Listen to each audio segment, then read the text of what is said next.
Hey everybody, this is Joe from Hogout. Hopefully you guys are having a great day. This is an installment video of your first baby hognose. Now this video, we're going to go over everything you need to know when it comes to feeding your baby hognose. Now of course these are just my recommendations, my opinions, what I have researched over the years, and these tips and tricks should help you along with feeding your first baby hognose. Now I do recommend feeding your baby in the late morning or early afternoon. Just make sure the warm side of your terrarium or your tub is warm enough. I keep my warm side 85 to 95 degrees and the cool side 75 to 80 degrees. Now in the winter time, or any time for that matter, you should not let your tub or your terrarium dip below 70 degrees. Now you need to remember, if you're new at this, hognoses, just like any other snake, must increase their body temperature to obtain and also digest food. And of course to maintain respiratory and circulation. These functions are essential to a long and healthy life for your hognose snake. Food. Now when it comes to food, guys, you need to make sure when you purchase your hognose, make sure it's a reputable dealer.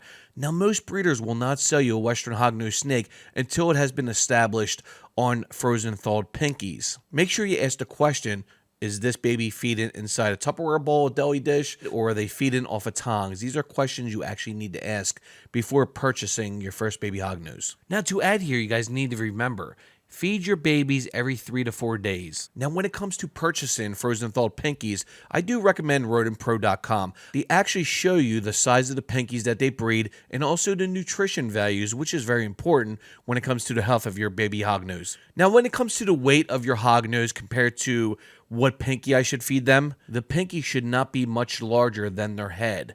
Now, of course, when it comes to babies in the beginning, I would recommend a portion to be the size of their head. So here's a picture of the pinkies that I have that I feed my babies. When it comes to newborns to 15 grams, I recommend very small pinkies. 16 to 21 grams, small pinkies. 22 to 30 grams, large pinkies. And of course, 31 to 42 plus grams, peach fuzzies. Now, when your baby gets bigger, they become a subadult, adult, you'll totally get the understanding on what to feed them. Now, if you have a picky hognose, there's other alternatives that you can use food-wise.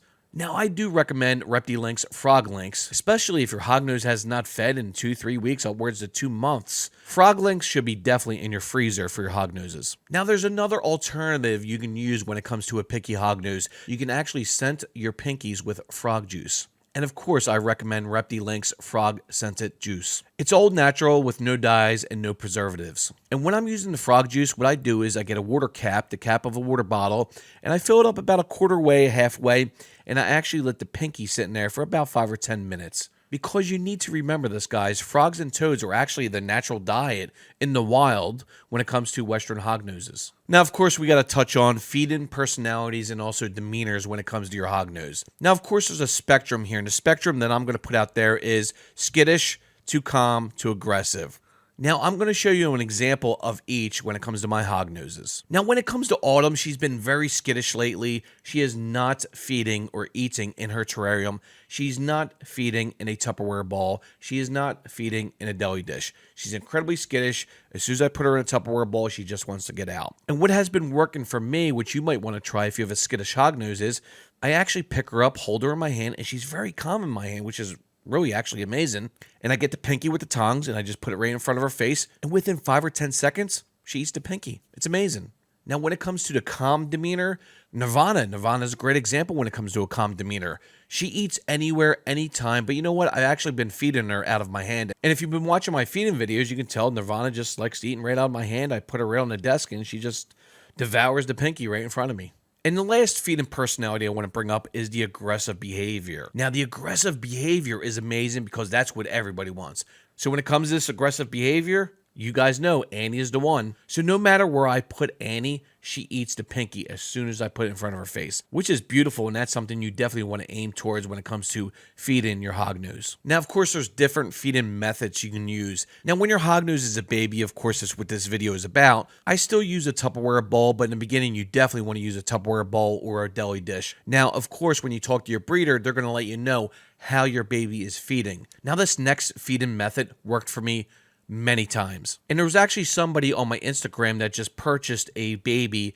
She was having a hard time feeding her baby, and I recommended this method. Now what you do, you get a little square piece of paper towel, put it in front of their hide, and put the pinky in the middle of that paper towel, and just leave it there. And most of the time when they come out of their hide, they're going to see that pinky and boom, they're going to eat it. And if you use this method, guys, do not leave your pinky on that paper towel for more than 8 to 10 hours. The reason being is it's meat. And of course, we all know that meat actually spoils. Now, guys, at the end here, there's two things I want to bring up. Shedding. People are going to ask about shedding. I do have a video about shedding when it comes to feeding your Western Hognose, your baby hognose. And I'll say here right now, sometimes they'll eat, sometimes they won't. But need not worry, guys. It's only about a week, week and a half, upwards of 2 weeks when they shed. And usually when they come out of shed, boom, they want to eat right away again. And people are going to bring up supplements. Do you feed your hognose supplements? Now, when it comes to calcium powder, I do plan on using it when it comes to my females going into brumation and also during the breeding process. So there you have it, guys. Hopefully this video helps you in your journey when it comes to feeding your baby hognose. But guys, don't stress too much if your baby does not eat. Just keep on trying my methods, tips, and tricks, and you should be on your way to a very healthy and long-living Western Hognose snake. That being said, this is Joe from Hogging Out. You guys have a great week. I'll see you in the next video. Cheers.